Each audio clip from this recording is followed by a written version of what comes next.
There's a Latin phrase that I recently added to my tattoos. Fac si focus. It means just do it if you're going to do it. Don't overthink it. Don't procrastinate. Don't overplan. Just get going. You see, a couple of years ago, I was sitting in a coffee shop with today's guest talking about this idea that we had both independently come up with on our own. And it was, what if we started our own podcast? Well, he went all in. And as they say, the rest is history. He now has one of the top health and fitness podcasts on Apple and interviews guests in the keto and low carb space from across the world. And let's be honest, it's January 8th in Utah, and this asshole still has a tan because he lives a beautiful lifestyle, eats well, moves daily, and still gets out and gets sunshine no matter the time of the year. Foxy Focus. If you're going to do it, just go do it. And today's guest is a great example and is going to show you how. Welcome to the Evolve Podcast. Evolve your body, evolve your mind, evolve your soul, and evolve your tribe. And now it's time to disrupt. And with that, folks, I want to welcome you to another episode of the Evolve Podcast. Somewhere lost in the mountains of Utah, I am Steve Cutler. Joining me today is my good friend, Casey Ruff. Casey Ruff is a podcaster, personal trainer, and keto carnivore nutrition coach. Casey is the co-owner with his wife, Bethany, of Boundless Body. Casey produces and hosts the wildly successful Boundless Body Radio podcast and the How to Make a podcast. Casey has been a leader in the metabolic space where he ran a metabolic testing and coaching program in the Western states prior to branching out on his own. Casey's a decorated cyclist and probably an above average hockey player. Casey joined us for Evolve 13. So after you listen to this episode, go check out that episode. And do me a favor, go subscribe to Boundless Body Radio. You will not miss out. It's a phenomenal podcast, and it's actually one of very few that's in my podcast that I listen to on a regular basis. Casey Ruff, thanks again for coming on. Such an honor to be here again. Thank you, Steve. I do have to say, my tan is fading. I don't think I'm a very decorated cyclist, and I think that I'm a very much below average hockey player. I really appreciate the kind words. Hey, there's a few things we can agree to disagree on. I've seen the cycling trophies. I mean, you won your crit series back in the day. I know you like to be pretty modest about all this stuff, but and I don't know. I've never seen you play hockey, hockey. So I had to just put you at a slightly above average. Yeah, I really appreciate that. The only barometer I have is my hockey buddies who play with me. And I don't think a lot of people realize, like, the shit talking that happens in hockey is usually from your teammates. It's not even from the other team. It's your own teammates. Yeah. And they're really good at, like, bringing you back down to reality and keeping you humble. So I guess that's why I disagree. It's kind of like when, when you run into that kid who's not very good at something, he says, but my mom says I'm good. So with your hockey team, it's the opposite of that. My team says I'm not very good. Exactly. Yeah, exactly. Like I said, I've been waiting around my phone for the call for the NHL to be drafted, and that's never happened. And my buddies keep me well grounded and back in reality. So who knows? Maybe when we're in our 60s or 70s, you'll get onto some sort of senior league and you'll be able to dominate at that point. That's right. That's right. Exactly. Like, you just got to wait for your call. You just got to wait for the right time, for sure. I mean, you stay in good shape all year. So, I mean, we might outpace people by the time we're in our 60s and 70s, right? That's exactly right. That's awesome. Exactly right. Well, Casey, I want to start off with a question, and this might be a tough one for you to answer because you're a pretty humble guy, but tell our listeners a little bit about yourself, but primarily, what do you feel like you're one of the best in the world at? Oh, man. Yeah, that is a really good question. So, yeah, I've been a personal trainer for coming up on 16 years. I've been a nutrition coach for 5 or 6 years. I've always been obsessed with nutrition and helping people to achieve their results. I wouldn't say that I'm the best in the world at anything. One thing that I'm really good at is listening to you, and I credit you in any podcast episode that I've been on for giving me the advice to really embrace my passion. Which was, eventually learning low carbohydrate and animal-based diets and how that can really help people. It was 2018 when I felt like I was getting really pigeonholed into the low carbohydrate space, and people kept calling me Keto Casey, which was fun and cute and whatever. And I didn't really want to be that person. I didn't want to be pigeonholed in something. I wanted to be able to help everybody. And conversations with you and you telling me like, you should really embrace this. You should really like fall into this space. And I took your advice, and I'm so glad that I did.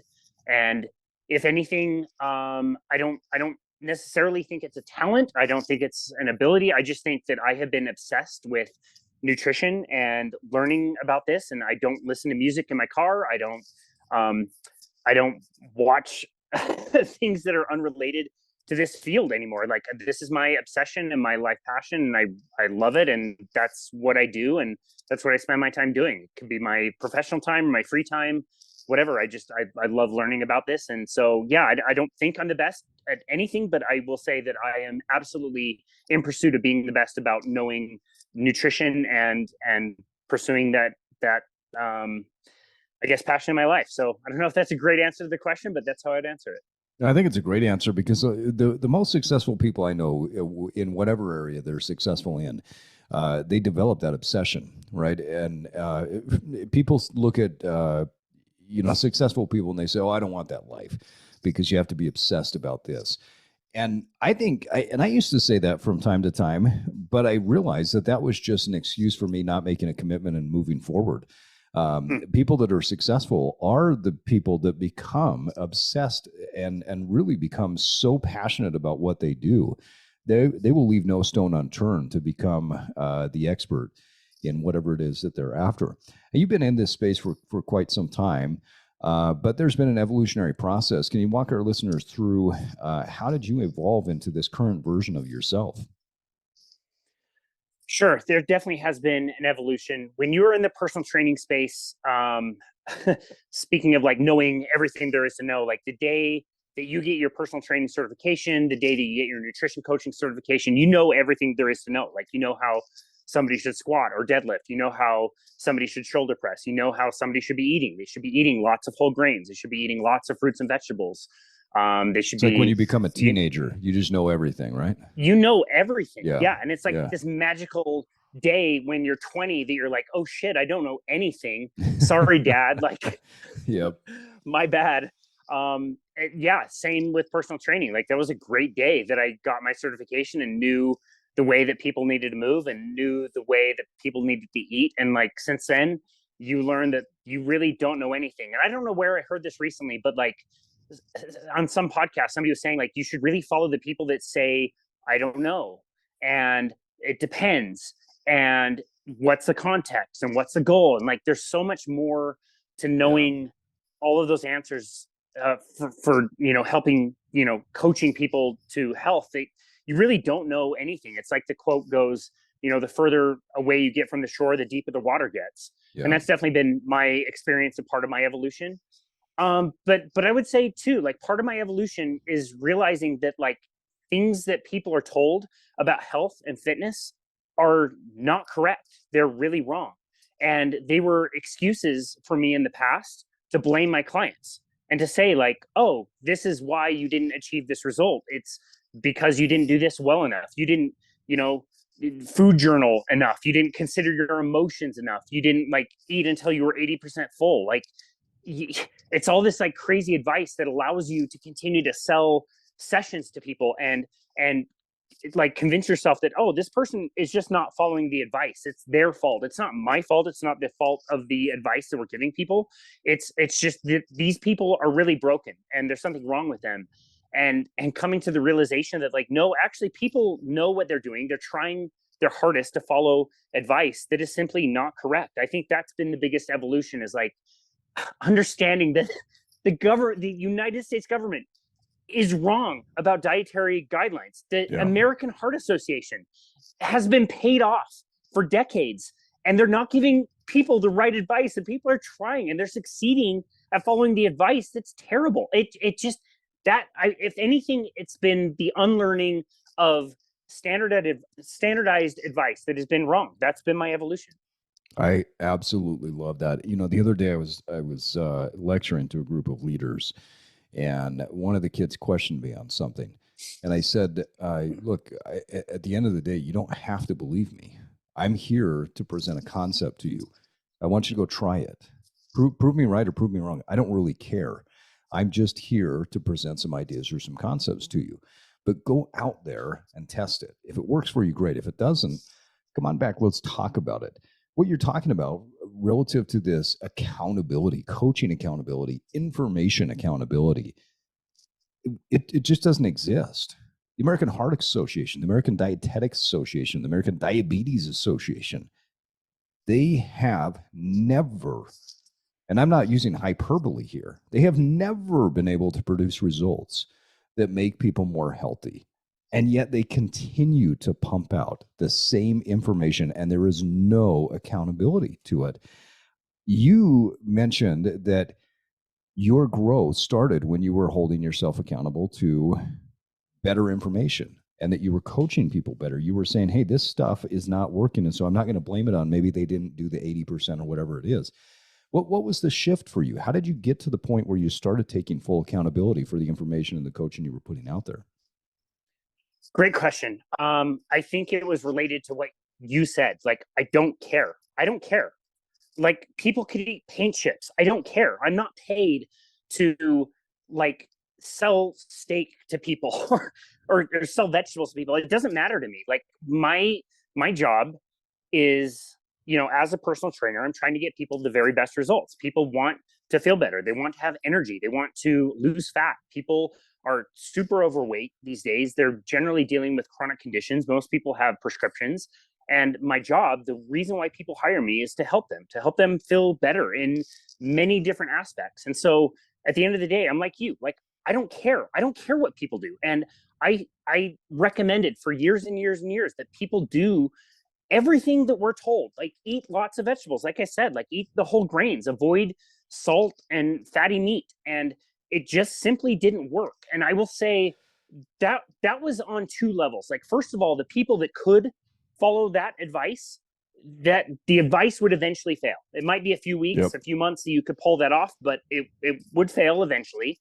And the second level is more just on like simple, practical, observations. Like, people couldn't do it. I didn't know many personal trainers that could eat the 9 to 11 servings of vegetables that we told people to eat, and, eating organic and all that stuff. People couldn't do it. Like, how much time do you want to spend shopping for your food on Sunday and preparing your food and all these snacks and meals? And you'd fill up all of these containers of food during the week. They would sit in your refrigerator. You would eat them on Monday. You would eat them on Tuesday. You'd probably be sick of them by Wednesday. By Thursday, most of them are going bad anyway. So again, just speaking practically, like, that advice wouldn't work for people, and people would fail, and they would think that they were broken and they suck. And it was hard. It was really rough to like just continually be blaming your clients for not getting great results. And it wasn't until I found some of this more like unconventional, advice that people actually could succeed. It was easy for them. They weren't hungry. They felt great. And all these like chronic conditions like magically like disappeared for people. and like, we're in the business of saying like, well, everybody's different. Everybody's individual. I don't know if this diet is going to work for every person. But like, I've been saying lately, like, at this point, there needs to be a cohort of people that show up that this advice doesn't work for. Yeah. I need to start seeing people that this doesn't work for. And until then, I probably need to stop saying that, different diets work for different people. Like, no, I've pretty much found that this one diet can work very well with a few modifications for pretty much everybody. Yeah. And I want to put a plug in here for your Patreon page, because one of the things that I love about what you're doing is you've produced how many episodes now? I think I just produced our 400 yesterday. So yeah, we're up to 400 on Boundless Body Radio. Yeah, so 400 episodes. But one of the things that you released this last year in 2022 was your Patreon, where people can join and they can get early episodes. But the thing that I like the most, that I had an opportunity to get a sneak peek into, was these episodes that just break down from, it's like a compilation, if I'm explaining it right, of all the different episodes where you say, okay, here's what protein is. Here's what protein does. Here's how you get protein. And it's not just you talking, it's all of your guests, all of these experts from across the world talking about protein or fats or carbs. And so if someone is just starting out, let me put that plug out there. Go join Casey's Patreon page, because you will not get a better compilation of the best experts in the world explaining to you protein, fats, and carbohydrates. And within that, what the upsides, downsides are, and also a few tips and tricks. But Casey, I want to come back to what you were talking about before, that I think recently on one of your episodes, someone referred to eating more of a ketogenic carnivore type diet as a species specific diet, which I absolutely love. That as human beings, we do have a diet that works really well for us. Charles Poliquin, one of my mentors early on, used to talk about the importance of eating well for your body. And one of the things that I learned early was that whatever you put in your mouth at the beginning of the day, granted it's food, is going to set up your neurotransmitters for the day. And so that shifted my mindset. One of the main thing that he would eat every morning was steak and maybe some eggs. So I get up every morning, and some nuts. And so I get up every morning, and I typically will do a combination of either steak and eggs and macadamia nuts, or steak and eggs, or sometimes just eggs, but high protein, high fat, because it sets me up well for the day.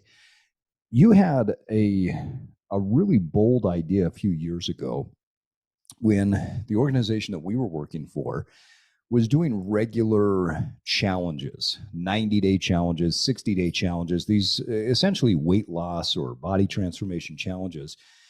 And you and your wife said, hey, but what if we did something slightly different? What if instead of going and doing the challenge and taking our clients on the challenge like we normally do, what if we did this species-specific diet and we taught people how to eat low carb and what kind of results we would get? Now, going back to Poliquin had a quote that said, where he would always say, clinicians are always ahead of the curve. People who are actually in the field and doing this stuff, they're ahead of the curve, right? They're the ones that, because you have to get results. The government can pump out shit information and nobody's going to hold them accountable for it. Nobody holds the American Heart Association or the American Diabetes Association accountable for the bullshit that they produced for the last 50 to 100 years. But you're held accountable. People are going to buy from you or not. Tell our listeners about what you did and what some of the results were that you started to see in that first challenge that you had. Yeah, well, thank you very much. And thank you for the plug. I really appreciate that. Yeah, so our company that we were working for, rightfully so, decided to start some weight loss challenges. And they started them by introducing what was called the 90-day challenge. So it was a 3-month weight loss contest. And people would meet with personal trainers. They would sign up. They would get, packets with lots of information and recipes and food lists and workout programs. We would do events during the 90 days. So people that signed up might do, some group fitness classes or, ways to stay in shape. And it was very successful. The company made a lot of money. The personal trainers made money when people would sign up for their services. So all around, it was kind of a win. It worked really well. And to the point that the company shifted from doing two times a year, the 90-day challenge, they shifted to doing 60-day challenges 4 times a year, every single quarter. So again, big win. The personal trainers make money. People should be getting really good results. And yeah, what we actually noticed was happening was that people were signing up for the challenge. They would be highly motivated. They would be getting all of these recipes and meal plans and all these, again, amazing resources on how to succeed, and they would fail. They would absolutely fail. I can't remember exactly what our compliance percentage was, but it was somewhere south of 20% of people that would sign up for the challenge that would actually even stand on the scale at the end of the challenge in the 90 days or the 60 days.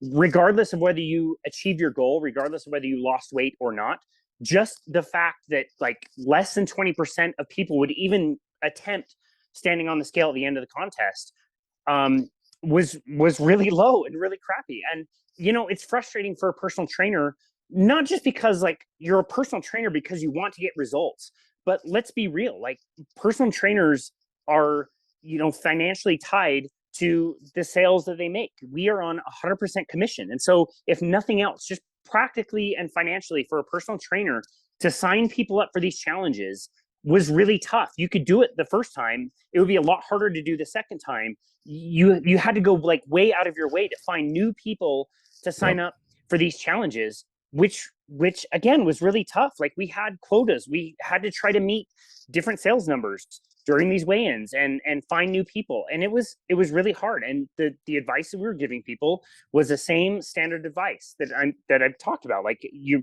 telling people to make lots of meals, buy lots of vegetables. I remember one client called me crying at 7 p.m. because she couldn't find arrowroot powder in the grocery store that she needed to make her recipe. I love that story. Oh man, like you had to kind of like talk her down, like, okay, that's not a big deal. Like we'll figure this out. But that was kind of the reality. And, you know, you and I have a mutual friend who signed up for the challenge. I don't think he wanted to sign up for the challenge, but he was kind of forced to. And I talked to him, and his diet was just pure carbohydrate. He was waking up in the middle of the night to eat cereal and was snacking all the time and just didn't have a lot of protein and fat in the diet, like you mentioned earlier. And so we recommended to him, like, hey, just get a little bit more fat. Like, let's get you satiated from some of these meals and let's just see how that works. And in a few days, he was getting great results. And he was starting to ask questions about what is a ketogenic diet. And I really didn't know. Like, I remember hearing about it and seeing keto on magazines at the grocery store. That was just starting to happen. And we ended up, you know, learning what that was and what that was all about, and learning that it was actually really safe and very effective. And so after we finished that challenge, and this guy won the challenge, he did really well and lost like 26 pounds in 60 days, which is incredible. You know, Bethany and I were sitting around on a July afternoon. I'll never forget. It was a Sunday, and we were bitching about this next challenge that was going to come up, and we had to find new people and hit these minimum quotas and all this stuff that we were not looking forward to. And we just said, like fuck it. Like, what if we just go rogue? What if we don't do what the company is telling us to do? Why don't we pursue what has actually worked for this person? Maybe it'll work for other people. And so we ended up finding meal plans that were different than the company was giving. We ended up doing seminars to be able to teach people how this worked. And we had tremendous success. Like, we had collected data over the years of all of these people. They lost a ton of fat. We have data from over 100 people at a 98% success rate of actually losing fat. We had the advantage of using a body fat scale to be able to validate all of our numbers. And, you know, this isn't a perfectly controlled, randomized, blinded trial, but we have data from people, men and women, old and young, different goals. Some people wanted to gain muscle, other people wanted to lose fat. And again, of all of the weight loss, which I want to say of these 120 people, there was like 720 pounds lost. 98% of that weight came from fat. Yeah. So we knew that we had found something that was successful for most people, if not all people, if they wanted to follow that advice. And so we just, again, it wasn't like anything other than we wanted to get people good results, and financially that helped us be successful and helped us find a following of people that were no longer feeling like they were failures. They were actually getting the results they were seeking. So it was really fun. It was great. I think there's a lot to unpack there. The first thing is, when you think about what people typically do in a diet regimen or in a weight loss regimen, they're generally going back to something that they think may have worked before. Well, I lost 5 pounds on South Beach, so I'm going to go do South Beach again. Or I lost 10 pounds on, you know, whatever it was. So they go back to that, or they read something new and they try it, but they go back to whatever wasn't working. And then once that's finished, they go back to the lifestyle that got them to where they were unhappy. You guys just said, the hell with this. We're going to do it different. We're going to shift gears, and we're going to see if we can hit the repeat button on success. And you did. And you said over 720 pounds that people lost cumulatively, which is unbelievable. The other thing I want to unpack here, Casey, is when you talk about the maybe less than 20% came in and weighed at the end, I think the stats were even lower than that. I want to say less than 5% actually re-signed the next time around. And I remember looking at this and thinking, okay, well, this is a great, you know, my job at the time was to help to push any type of revenue within that the organization. And the challenges were part of that. So But we always said this is a new business revenue stream, because once you sign up, you don't sign up again. And we knew that because most people fail in that challenge. And we can look at that and we can say, well, it's their fault. Or we could look at that and take personal accountability and say, no, that's not.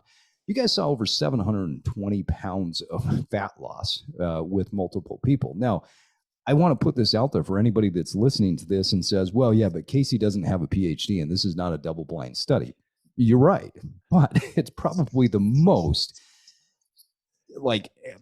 equal across the board way of looking at what people do in their day-to-day life, because you had people coming to you that needed to lose 100 pounds and you had people coming to you that needed to lose maybe 2 or 3 pounds, right? And they just wanted to put on muscle. And so this is about as real as you get when it comes to what we deal with in day-to-day life. Talk a little bit more about these results and what you think made this lifestyle and this way of eating and living so much more compliant in people. Another really great question. So I love this example. I'm stealing this from at least Gary Taubes and probably many more people who've already had this example, but I'll just say this example. So, dude, I've got a banquet prepared for you.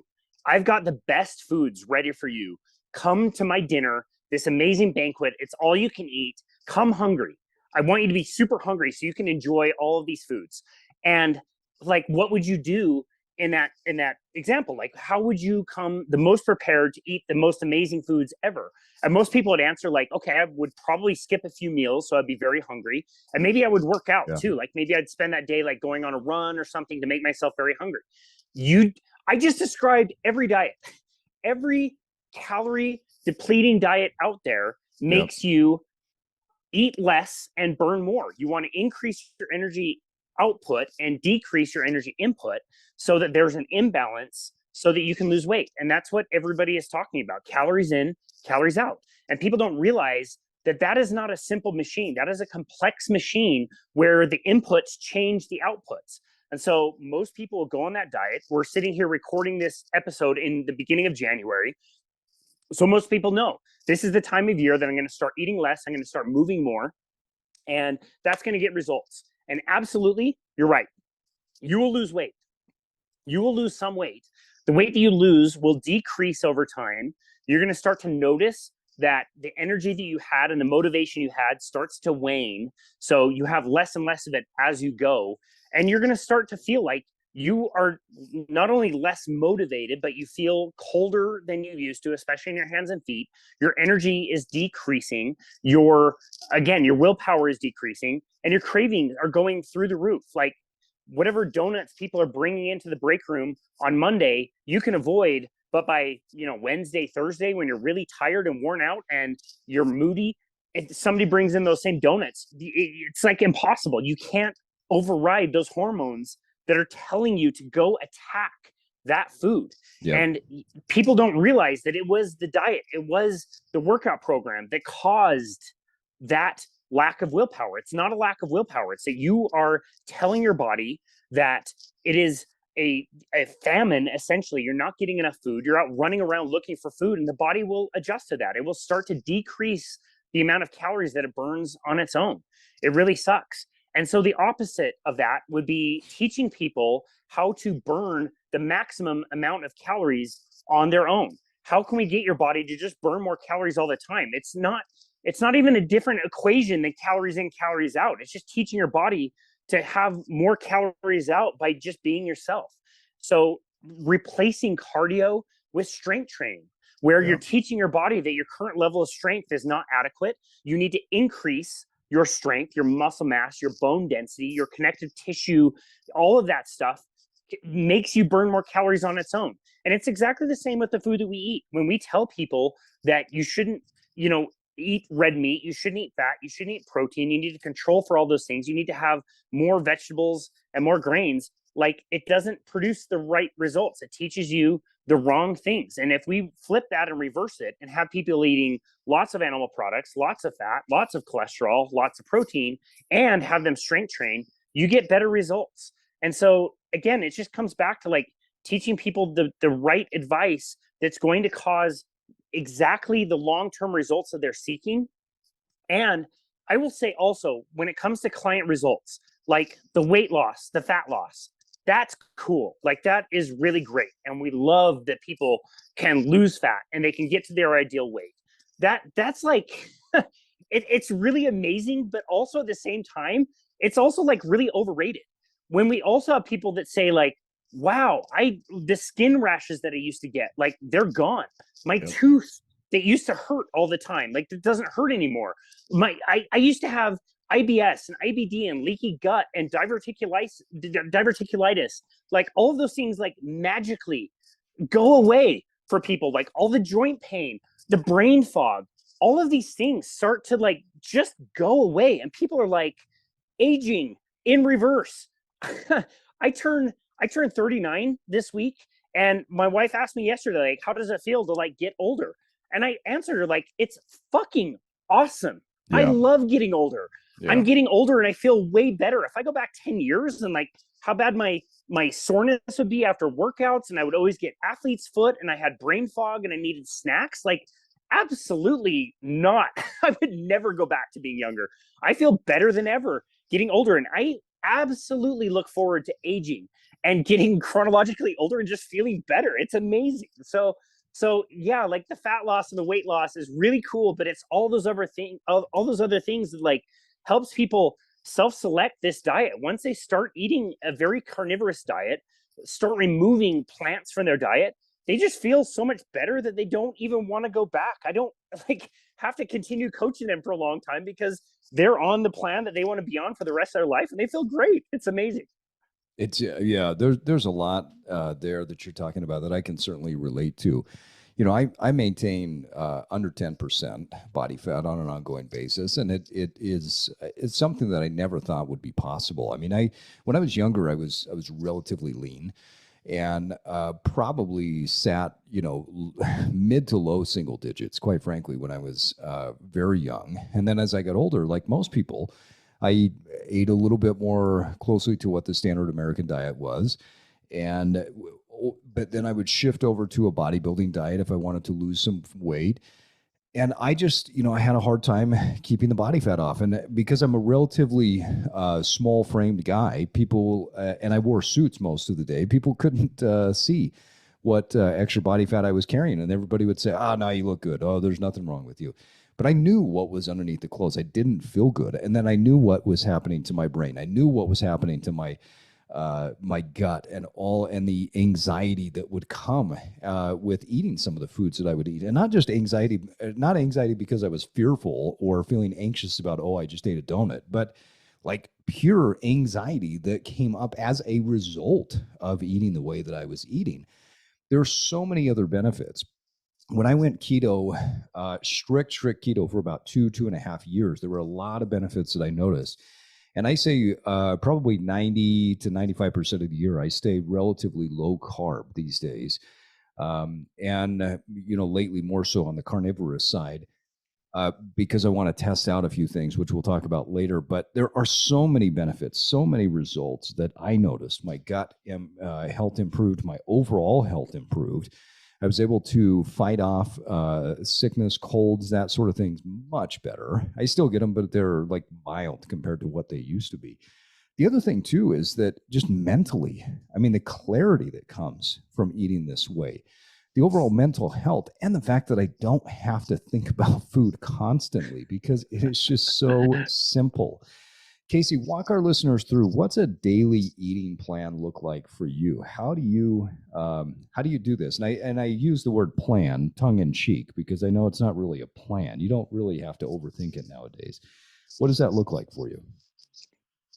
Yeah, another great question. I want the listener to understand that my current day took a lot of evolution. Like you talk about, it took a lot of disruption. It took a lot of, ignoring the standard advice and getting to where I am today. I think somebody could eat my diet today and be totally fine, but there might be a progression there. But yeah, so my typical day is I wake up, I still do include coffee in my diet, which is one of the few plant foods I have. Like to say that literally it's been coming up on 4 years that I have not eaten a vegetable. Like, I'm telling you, I have not That's eaten a single awesome. vegetable. Yeah, it is awesome. I will never eat vegetables. I wouldn't force my kids to eat vegetables. That will never happen. But anyway, a normal day for me currently would be I will do coffee in the morning. In my coffee will go a little bit of butter and some MCT oil and also some salt. I really find that kind of mix to be like really satiating for me. The MCT oil in particular really gives me a lot of brain energy and really turns on my mental capacities, which I love. A few months ago, my coffee machine broke and I had to order a part that took about 10 days to arrive. And I didn't have coffee in those days besides, 1 or 2 days that I went to the store. And I can say that like, I didn't necessarily miss the coffee, but I missed the fat in the morning. The MCT oil in particular was like a really good thing for me to have. And so I include that in my diet and I keep that plant food in my diet for that reason. Other than that, I really don't consume any plants. My first meal would be sometime around 11 a.m. to maybe 2 p.m., depending on the day. And it's really just dictated by what I have going on in my day. So if I'm really busy, it might be a little later. It just depends on my schedule. But I will consume anywhere from 6 to 10 eggs sometime around that time. Hard boiled is really easy and convenient for me to do. And so, depending on my schedule and my hunger levels, I'll do that during the day. If I have to miss that, if I'm just too busy, then it's really not a big deal. I just will feel like, little waves of hunger as the day goes on, but it's not enough to like have me like craving sugar or wanting to snack or anything like that. I'll just wait for dinner. Dinner for me you don't is really experience being hangry anymore, right? I think that's an important thing to recognize because a lot of people get hangry. They get that hunger, anger thing that just combines, and they think that's a normal thing. You don't experience that anymore, right? zero. And I'm really glad you brought that up. It's only been a few years that has actually been an accepted word in our dictionaries. Like hangry is a word. It's not just like slang. It's a word in the dictionary now. Why have we been humans with language for so long? And it's only been like 2018 or 2019 that we said, oh, okay, this is a thing. Like this is a word that we can all use. Like that should tell you right there that something is very wrong with our diets.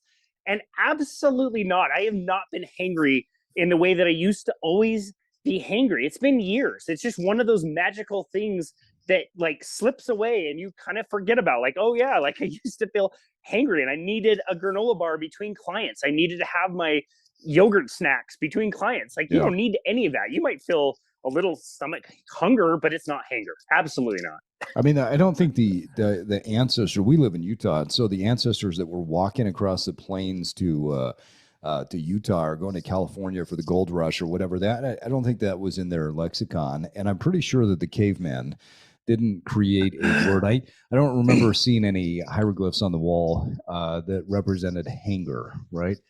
But that's a new thing. It was right next to the pictures of the blend text where they used to like blend up all their vegetables and like the oatmeal the green snacks juice they used to have. Yeah, totally. That bullshit. Totally. Totally. Yeah, exactly. No, I never get hanger. It's just, it's once you eat the right foods, that's the kind of thing that just slips away. And so, going back to what my day is, I'll eat eggs sometime in the middle part of the day. At night, I will have whatever sounds good. For dinner, it will be carnivorous. It will be 100% animal products. Generally speaking, it will be red meat. So it's really like whatever red meat I have around. It could be burger patties. It could be meatballs.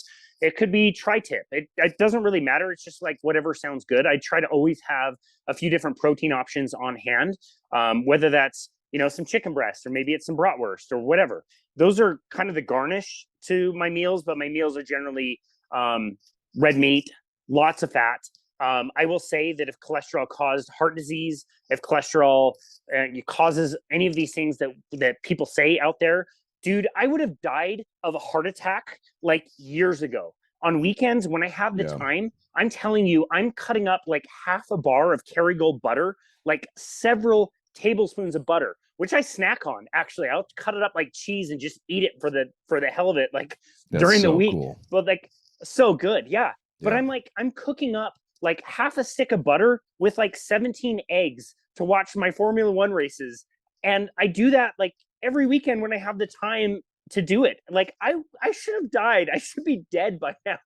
And I feel amazing. And I don't suffer from any of those things that we've already talked about. So yeah, that's a typical day for me. I don't make it a big deal, but I do absolutely focus on animal foods and animal products. And I go out of my way to make sure that I am not consuming plants. At this point, I'm not telling people that plant foods are good for you. I'm not even telling people that plant foods are like neutral. I'm telling you that plant foods fight. They are smart as shit, and they will fight back against predation, and they cause major harm. And I know how bananas that sounds in 2023, but that is my assertion at this point. And for whoever wants to hear that message, I'm helping people to get plants out of their diet, and so they can just feel better. So again, that's what I prioritize, and that's a normal day for me.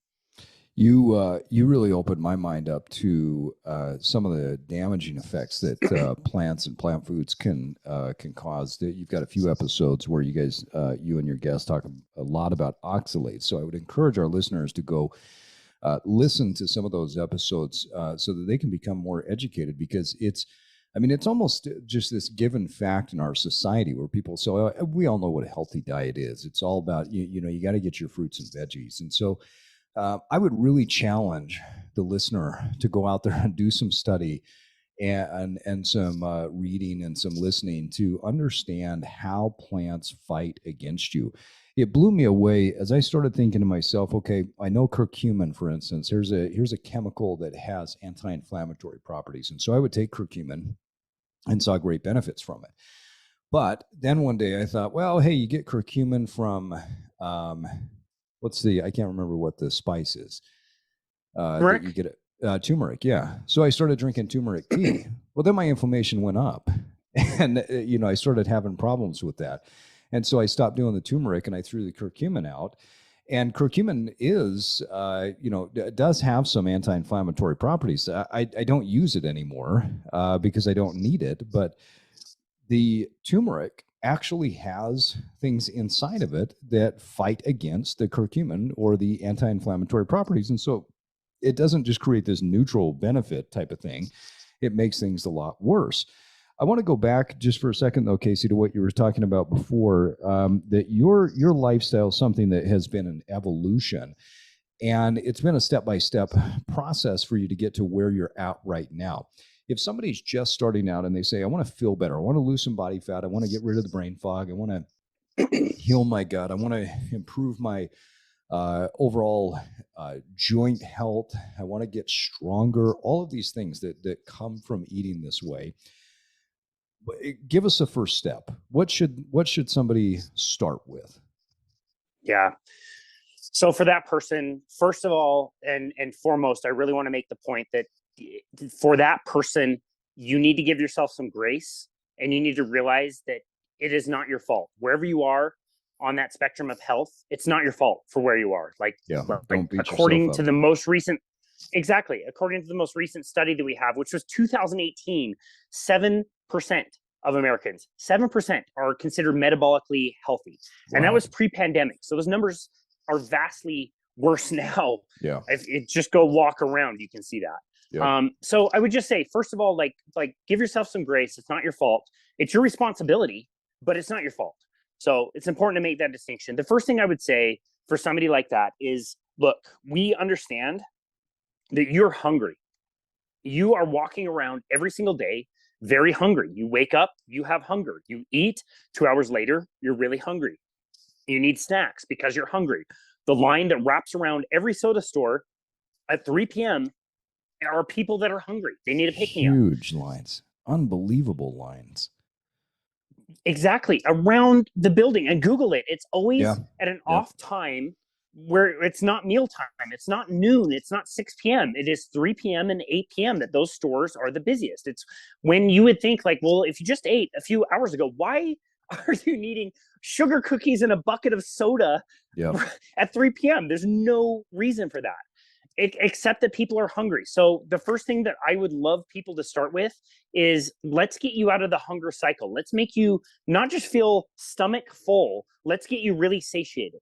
And I'll give you a really great example. Yesterday, my wife and I drove down to Rodizio, Brazilian steakhouse, dude, this place, they know us by name. The waiter that comes around, they know what we're going to do. We are going to tear this place up. We come extremely hungry for a meat buffet that never stops. And every time I go there, I think like, dude, I'm going to sit in this chair for 6 hours. I'm going to eat all of the meat. They're going to get exhausted by bringing me food.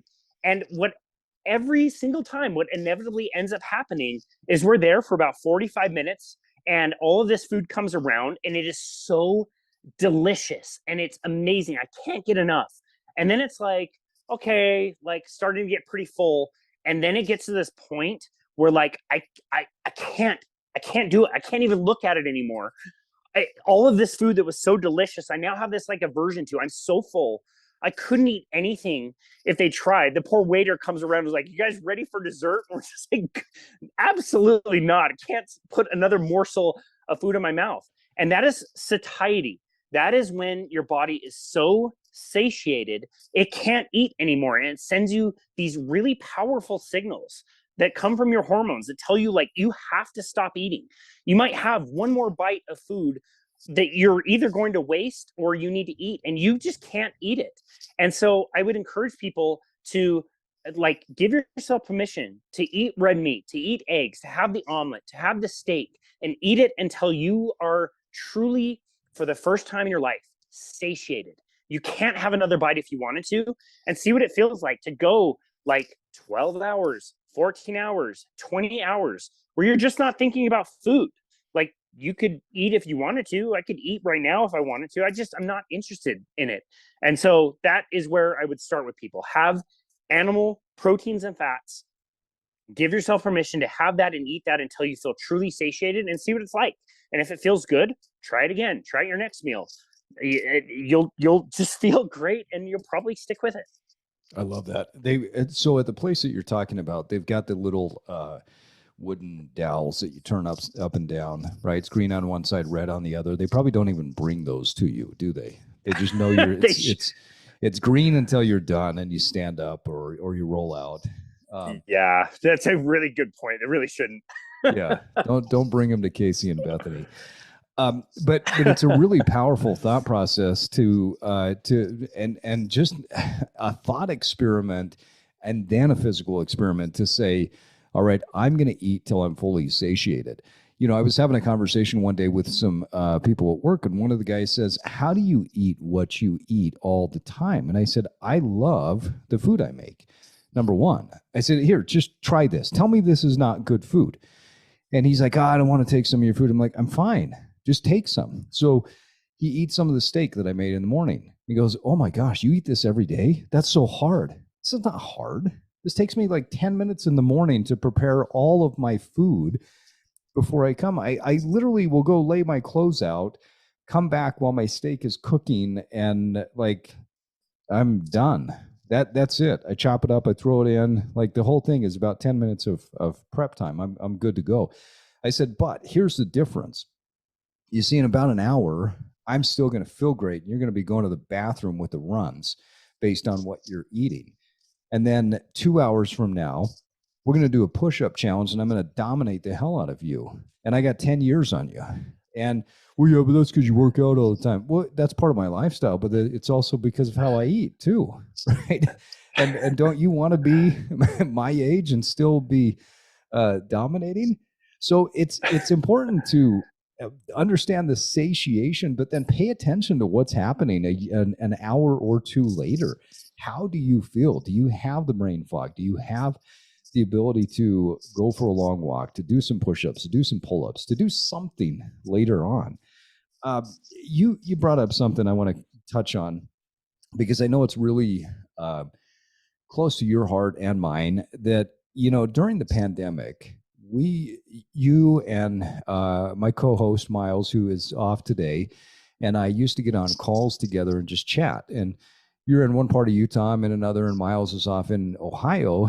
And we were just blown away and really sad about what we were seeing. People during the lockdown and post-lockdown were just getting bigger and bigger and bigger. And I know you and I will text about this from time to time, or when we get together for coffee, we'll talk about it. It just is mind blowing of how wherever you go, you see people that are so much larger than what they used to be. And this is just within the span of 2 years. Metabolically, you mentioned it earlier that 7% in 2018 were metabolically healthy? A 2018 study, observational, but showed that 7% of Americans were metabolically healthy. So 93% metabolically unhealthy. And it's got to be far, far less than that now, because you cannot be metabolically healthy with the excessive weight and body fat that people are carrying around nowadays. It doesn't exist. And I don't care about all the body positivity bullshit that people are trying to pump out there to support the weakness that we have in society. The science doesn't change, right? I mean, the science is the science. We've studied this for years. You are not a metabolically healthy person if you are 30, 40, 50% body fat. It just doesn't exist. I'm sorry. My hair is my hair. My skin is my skin. Like, the things on my face are called glasses. You can call them whatever you want, but they do the same thing, right? They're just, metabolic health is metabolic health. You are not metabolically healthy if you're overweight. So part of the reason why we started these podcasts is because we saw that, and there was some sadness there. And this is an ongoing conversation that you and I have of just how shocked we are at what's happening in America. And I think that's part of the purpose of what we're doing today and ongoing with getting information out there. Now, with that said, there are other people that are doing the same thing. And I want to get your take on some of these people who kind of sit on the fringe, because what you're promoting is a really healthy lifestyle, but it's also very simple. A few weeks ago, there was this guy, everybody knows him, called the Liver King, that, people said, oh, this guy's on steroid. No, he's not on steroids. And he finally, got outed as being on steroids. And the first time I saw him, like, holy shit, that guy is on steroids. I've been in this business long enough to know when you're on steroids. The problem is the dude's principles that he puts out there, they're actually really good principles. When he talks about how to live a good life, eat carnivore and, ground yourself, get your feet on the ground, get sun on you. Like, his principles are really good. But he's kind of tainted that because he's out there juicing up, and he was juicing to show this off. So there are these guys like the Liver King that are putting themselves out there as the fringe of what is a healthy lifestyle. I want to get your take on that. Oh man. Yeah, that's a great question. I heard about that a few weeks ago, and I kind of like you, like, I'm not really surprised. Like, I don't know. Right. I haven't been around steroids, clearly, for my bicep size, haven't been around steroids in my life, but you kind of have that like big rounded belly that or your face structure, or their finger, like you can just tell. Red skin. Yeah. I mean, you've seen it. You've been in the gym industry long enough to know you can pick those guys out. Yeah, totally. So I can say, like, I don't know, whatever somebody personally wants to do, I don't really have a problem with. It's tough. It's tough to see certain people. So I'll give you a great example. So somebody in the carnivore space, his name is Dr. Paul Saladino. He wrote a book called The Carnivore Code. I have it behind me. It's one of my favorite books. It goes really in depth about how a carnivore diet is amazing. And also, following a carnivore diet and writing books about the carnivore diet, he also sells supplements and takes a lot of organ supplements, for example, and sells them. And so one of the tricky things and a huge debate in the carnivore world is whether you should be eating nose to tail, meaning you're eating all parts of the animal, including the organ meats. Yep. And, I've seen a lot of people overconsume things like liver and organ meats. And those are, those contain a lot of fat soluble vitamins like vitamin A that you can actually consume too much of and can kind of make you sick. And one way that those kind of toxins can affect you is in your thyroid. And so these people have learned that they're eating tons of meat, tons of organ products, selling organ products, which I think is the key there. And they become sick. They become unwell. So then they start going back to consuming tons of fruit and tons of honey. And then they start promoting that idea to people that have been following them. And one of my consultation calls this week was somebody who started following this person, Dr. Saladino. They got great results by following a carnivore diet. They then saw that Dr. Saladino is now promoting eating like 300 to 400 grams of carbohydrates coming from fruit and honey. Yeah. And he's also like in the sun all day. He surfs like 3 or 4 hours a day in Costa Rica. He does crazy hard workouts. That's not this person. This person was a teacher who, got, again, great results on carnivore, is now told like it's okay to have a lot of fructose in fruits and honey. And now she is re-addicted to carbohydrates. And she's not eating fruit and honey. She's eating crackers and desserts and candy and stuff that's sitting around her house that her family is buying, that they're all eating. Now she's eating it too. And so she was led astray from what really worked really well for her. So it sucks. It's like you said, the advice can be very simple, like stick with animal products, eat those until you're very satiated. You don't really need to supplement unless there's something like that you have to supplement with. And if there's a specific need, we can talk about supplements, but like just stick with the simple, stick with the meat heavy products, and you'll be fine. And so, yeah, it's a bummer that there are influencers out there that are changing their narrative, whether it's to sell more products. I don't know. I don't really care, but it sucks that they are leading people astray in that way. So yeah, I would just really encourage people to keep things really simple. And listen to the message of Liver King. And yes, it's still good to like go outside and get sun and be grounding and eat animal products. It's just when it starts to get like really salesy, that's when I start to kind of back away from people. Yeah, I'm with you. And it's funny that you bring him up. Paul Saladino, he was, I had to look him up because I couldn't remember what his TikTok was, but he calls himself Carnivore MD, right? And this guy, to me, he started out with some good stuff, and then he just became a joke because every video was about this is shit and that's shit, and this is garbage, and throwing stuff around. And I get there's got to be some production value there, but at the same time, I always question when somebody's trying to sell me a supplement, why are they telling me what they're telling me, right? If they're trying to sell me something that's going to go in my body, then why? Then I'm a little tainted with what you're telling me.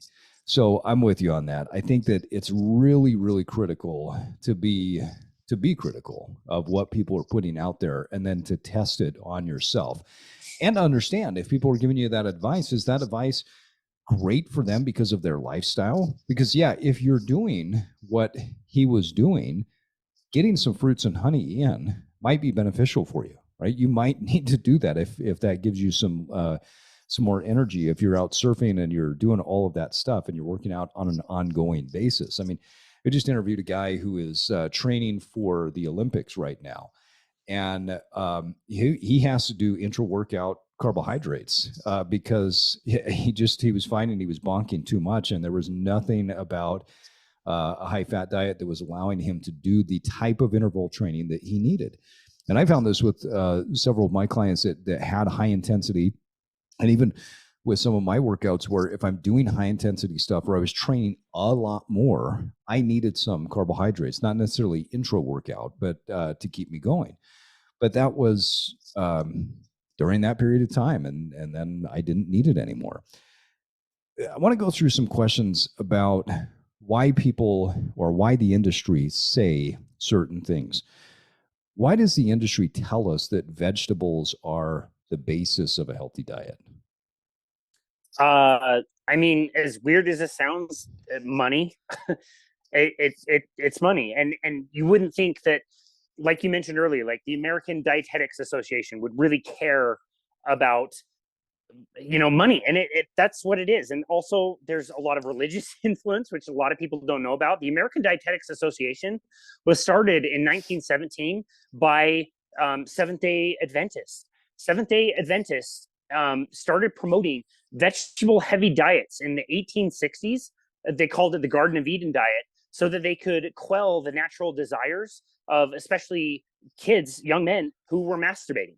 I am not making this up when I say that the Seventh-day Adventists are still to this day one of the major influencers of the message around plant-based diets. They own the blue zones. So the blue zones that people talked about, 20 years ago is now a concept. Your city can spend $6 million to become a Blue Zone Project accredited city if they want, promoting plant-based diets.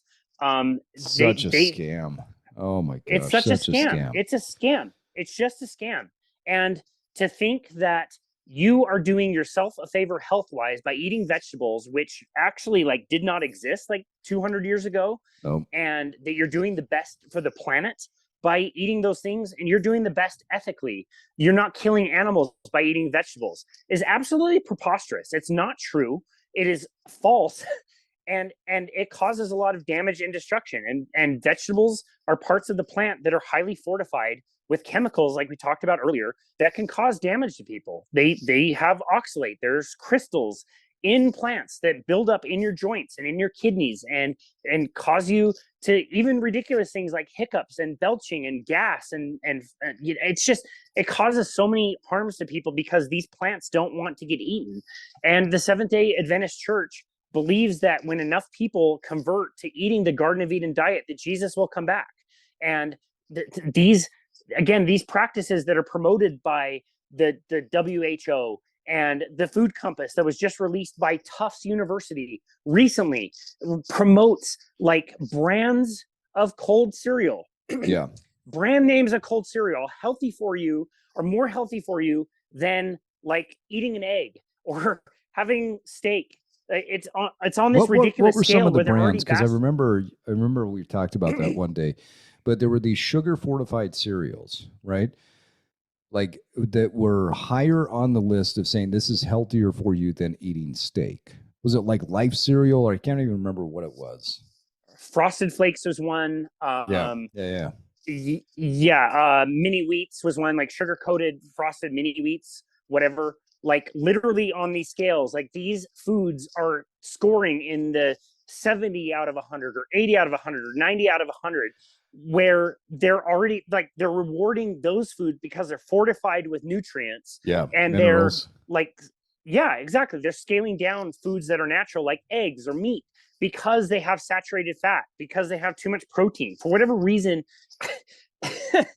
they're scoring these foods. It's common goddamn sense. Cold cereal is not better for you than eating eggs. Cold cereal was invented by John Harvey Kellogg in the 1800s. He is was a Seventh-day Adventist who at age 12, his parents didn't even send him to school because they knew that Jesus was coming back according to their religion that they subscribed to. So he had to get a job at age 12. His job was typesetting for the founder of the Seventh-day Adventist Church, Ellen White, and typing out all these things about how terrible masturbation was for kids. It was the worst carnal sin you could ever imagine. And so he invented cold cereal as a way to bring young men's hormones down and stop them from masturbating. Yeah. It's not a secret. Anybody could look this up. It's insane. And that message carries on to today with a plant-based message, and people make money. That's all there is to it. Well, and the reality is, let's be honest with everybody who wants Jesus to come back from not beaten off. It's probably going to work if you eat that way, because I can guarantee you that if you think that Frosted Flakes is healthy for you and you start to eat that, your libido will drop. You will gain a massive belly. You'll have what they call the dicky do, where your belly hangs over and sticks out more than your dicky does. You won't have the hormones, right? So yeah, you'll probably not only will not be masturbating, but you won't have any type of healthy sexual life. That's right. This is something that I think is really fascinating. And for men out there, I want to make sure that we wrap this around to the hormonal piece that you're talking about, because as people start to eat in a more carnivorous way, as they start to eat more animal products, they're getting higher fat, higher protein in their diet, the hormonal balance starts to take care of itself. And I've seen so many people where sex drive just goes through the roof because they're happier, they're healthier, their hormones are starting to balance out, their body's not fighting against this chronic inflammation, and they start to have more testosterone. In fact, a few years back, I was a co-owner and a chief operating officer in a medical spa, and I had overseen a medical spa for about 15 years prior to jumping into the medical spa industry.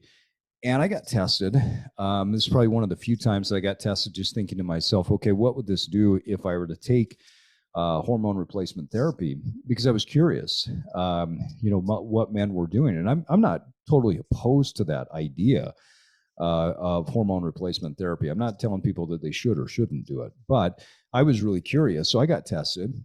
And I sat down with the nurse practitioner who was doing the results at the time, and she said, "Hey, you're in a really good range, especially for your age. Now, if you were to do pellets or something like this, you could go to a higher range. So what do you want to do?" I said, "Well, I don't want to do it right now. I was curious, and I want to see if I made a few lifestyle changes, what would that be?" So I actually called you, and I think we sat down over coffee and talk through, okay, what would this look like if I wanted to get my testosterone higher? What are some common themes? So I kept it pretty simple. I got more sleep. I went to bed earlier. I started getting more sunshine, and I increased my fat intake a little bit. And I don't know what it was, 2-3 months later, I went and got tested again. And sure enough, I'd seen a, 60, 70 point increase in my testosterone. Felt great. Body fat went down even further. I started implementing a little bit of zone 2 cardio too. So longer walks, because I wanted to see if I could get my body fat down and if that would make an impact on it. And literally those 4 things, more sleep, a little bit more sunshine, a little bit more fat, and then vis-a-vis my body fat drops down, testosterone went up. And I didn't do testosterone at that time, didn't feel like I needed to. And I was, 44, 45 years old at that stage, and haven't been tested, but I still feel like, my hormones are in a good spot. You mentioned cholesterol before, Casey. Why do people say that eating a carnivorous diet is horrible for your cholesterol? It's horrible for your cholesterol if you're looking at the wrong information. We think that cholesterol it works like cold grease in a pipe. We think that cholesterol works inside the body like cold grease in a pipe, where we pour the grease down and it clogs things and it causes problems. The idea that cholesterol causes heart disease is an idea known as the cholesterol heart hypothesis. Yeah. That was really pushed forward in the 1950s and 1960s by a doctor named Dr. Ansel Keys, who did some really pretty terrible studies that were observational. So they couldn't prove anything. And he basically said the countries that ate the most saturated fat had the most heart attacks. And that was the idea that was pushed forward. And people pushed back on him and said, wait, maybe it's the sugar, maybe it's smoking, maybe it's living in cities. But he was a really loud and boisterous voice, and that message was embraced by organizations like the American Heart Association. And to this day, we have this idea that if we consume cholesterol and saturated fat, that those things are going to clog our arteries. Cholesterol has so many essential functions in the body. If you didn't have cholesterol, you would die right now. All the structures of your cells, your cell membranes, the basis for all of your sex hormones, like we talked about earlier, come from cholesterol. And to say that cholesterol is going to clog your arteries when you consume it is very much like saying that every time you see a fire, you see firefighters, you blame the firefighters for these fires. If you didn't know any better, you would just say, who the hell are these? Yeah. Who are these idiots? Every time I see a fire, I see firefighters. Get these guys out of here. They're the worst, right? That's what you would think if you didn't know any better. It's the same thing. Cholesterol performs many essential functions. It is essential for your immunity, your immune system, for brain health. Your brain is made of fat and cholesterol, and again, all of your cell membranes. And so to say that it is unhealthy is preposterous. It's never been proven ever in any clinical trial that they've done, and they've done many. And again, it's so essential for health that people need to understand that and understand they're being lied to. And just getting your cholesterol to be a lower number is not going to help you with heart attacks. We told everybody from the 1960s that you should reduce the amount of cholesterol, you should reduce the amount of saturated fat that you're eating, specifically for heart disease, right? What is the number one killer in America today? Yeah. Heart disease. It's still goddamn heart disease. We didn't do anything for heart disease. And right, it got worse, and so did obesity, and so did diabetes, and so did Alzheimer's and Parkinson's, and all of these chronic diseases that everybody is dealing with. Those all got worse, not better. And neither did heart disease, which is the one thing we were trying to fix with changing our diet and telling people to eat lots of grains and vegetables. Like, it is not working. It didn't work for the one thing that it should have worked for. So yeah, cholesterol is not bad for you. You need to consume it. You need to have lots of it so that you can have healthy hormones. And your example of your lifestyle changes is perfect. Eat tons of fat, get lots of sleep, get out in the sunshine, try to reduce your stress load, go on walks, lift weights. That's it. Can be very, very simple. Like you said, you do those things, you will be off the grid. You will not go to doctors. You will not need prescriptions. You will not need to go to the dentist. I'm telling you, like, you will stop spending money because you don't need to. It's amazing. Yeah. I think one thing too, with Keys, we need to point out is Ansel Keys was not just a quote unquote scientist, but he was a guy that was into pushing propaganda and then pushing down anybody that went against him. In fact, if you read about his life, he was the type of person that he would ruin people's careers if they disagreed with him. I mean, he's kind of like the example that I think all major media uses nowadays to say, well, wait a minute, if they're not with our narrative, how do we destroy them? And you see it on both sides of the aisle with the far right and the far left political spectrum. I think they both took some of their tips from Ansel Keys. Casey, a few last questions for you, more so just on a personal note. What have you learned in the last 3 years that excites you the most? Oh man. Yeah, great question. I guess Dr. Ansel Keys was the original like cancel culture. Yes. I I have learned more in the last few years about how truly toxic and harmful plants can be. And I'm not telling everybody that they can never eat plants ever again. But I am telling people that you need to really respect the fact that if you care about animals and you don't want to kill animals, you should feel the same way about plants, and you need to respect them. They are not put here on this earth for you to take. They want to reproduce. They can't run away like you can. And so they have developed chemical products that like definitely poison small insects and rodents and build up over time in humans as well. And I would just say, like, be respectful of plants. Again, it's not to say that you should never have plants, but learn methods of cooking that are traditional. Like, understand that your grandparents peeled potatoes. They didn't eat spinach year round. They cooked their spinach and usually served it with some type of a cream or something that had calcium in it to help detoxify those plants. We have lost that wisdom in today's day and age, and people are doing what I did several years ago, where you're blending up tons of spinach and beets and kale and almond milk. And those plant products will fight hard. You are consuming poison, and that poison will have an effect on you. Whether it's now or 10 years down the road, that has an effect. You can't do that freely and think that you are so special that you can just eat any type of plant 365 days out of the year. You need to be respectful. That's the one thing that I would say I have learned more in the last 3 years, that the plant-based movement is a total scam, and you need to be really careful when you consume plants. Love that. What do you know now that other people don't know, but you wish they did? That spinach is bad for you? Which I love. I've always hated spinach. What spinach is bad for you? What scares you right now? Oh man, what scares me right now? I don't know. That's a really good question. I don't really think anything scares me right now. I feel really good. I'm in a good place with life and business, and when I consume mostly carnivore, my day-to-day anxieties just kind of slip away. And I don't know.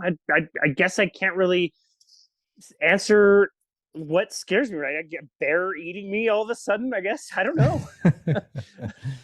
I think it's important though to point out as you've been on a carnivorous diet, anxiety's dropped significantly. What do you think you're most proud of right now? I love that question. That's a question that my wife and I ask each other every single week as part of our 3 questions. Is what's one thing you're very proud of? I'm really proud that our message is reaching more people. Had lots of consultations of people that booked free sessions with me this week, and to talk to people all over the world and for free, not getting paid a dime, but to be able to talk to people and try to help them and find solutions for them and their health. It makes me proud. It makes me, say that like I'm not going to be a millionaire anytime soon. I don't think. If I was, that's great, I guess. But like, I love helping people, and it makes me proud to help people that have been given the wrong advice to be able to start to turn their health conditions around. That makes me really proud. That's awesome. Who's inspiring you right now? Boy, everybody. um, I guess the first that comes to mind is the Fetkes. So Dr. Gary Fettke and his wife Belinda Fettke are people that I've interviewed on the podcast. I've had her more recently, and I'm going to interview him again recently. And I would say, looking up to them and the research they've done on all the things we've talked about, the harms of the plant-based diet, the financial motivations. And Dr. Gary Fettke was somebody who was performing lots of diabetic amputations and recognized that sugar was a huge culprit. And he told the Dietetics Association of Tasmania in Australia, and they took him to legal action. And it was 4 years of fighting that. Just by saying that sugar is harmful for people, he fought it and he won, and it was a terrible cost to him personally and financially. But that type of thing really inspires me. So I'll say people should look them up, and they're amazing people that really inspire me right now. Great episodes that you've done with them. I'm excited to see what you've got coming out. Well, Casey Ruff, thanks so much for coming on. A lot of great wisdom today. At Evolve, we believe that personal evolution happens by making one simple habit stacked on top of another. If there was one habit that you would like for our guests to start with today, out of everything we've talked about, what would it be? Eat salty, fatty, red meat until you are fully satiated. Love that. And on that note, folks, it is time for us to wrap up another episode of the Evolve podcast. We want to thank our guest, Casey Ruff, for joining me today. Casey, what is the best way for people to follow you, get more information, and if they're interested, book a consultation with you? Yeah, Steve, thank you so very much for hosting me. It's fun to do this in a podcast episode, but I know if this was a normal Sunday, we would be at the coffee shop and having this exact same discussion and talking about a lot of different things and solving all of the world's problems. I think we're the very best at knowing exactly what everybody needs all the time, and that's what we do every Sunday. It's great. The funny thing is this episode is literally like our coffee talk. Like we always enjoy talking to each other, but I've noticed over the past 2 years, we're just like podcast assholes that just well, wait, tell me about this. Well, yeah. And so like, as you and I have become more question based in our lives, we just literally podcast each other every Sunday when we grab coffee. Dude, it's great. During the pandemic, by the nature of things, we cut down the relationships that we have. And, my relationship with you and our meeting up together has been so special. That was never something that was ever in jeopardy. So I really appreciate you and the time. Be on the podcast. But like I said, we could have this discussion anytime and be totally fine. But yeah, people can go to our website is the best place, which is myboundlessbody.com. One of the first things they'll see there is a book now button where people can schedule a complimentary 30-minute consultation with us. We can talk about anything. We can talk about how to help you structure a carnivore diet, help you talk about how we should, structure your movement. And yeah, we do sell sessions and we sell our time for sure. And we have a business and we make money with our business, and we've earned the right to have the expertise to really help people and sell sessions and provide a very high value for people. But that session is free. People don't pay any money for that, and they can book it anytime from wherever they are in the world. And we are more than welcome and willing to talk with anybody about whatever they have. So again, the best place is myboundlessbody.com. Awesome. Well, there you have it, folks. Jump online, book a session with Casey. Make sure that you're listening to Boundless Body Radio. Subscribe to the Patreon so you can get access to some of the great content that Casey puts out there in the compilations. And remember that it takes time and consistency to evolve. But first, you have to disrupt. And now it's time for you to get out there and evolve. Thank you for listening to this episode of the Evolve Podcast. Follow us on your favorite podcast app, and if you haven't done so, please give us a rating.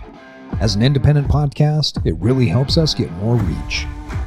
This podcast is part of our mission to help millions of people evolve into the best versions of themselves. Please check out our coaching services at evolve-cast.com or pick up some of our Evolve merch. Until next time, keep evolving.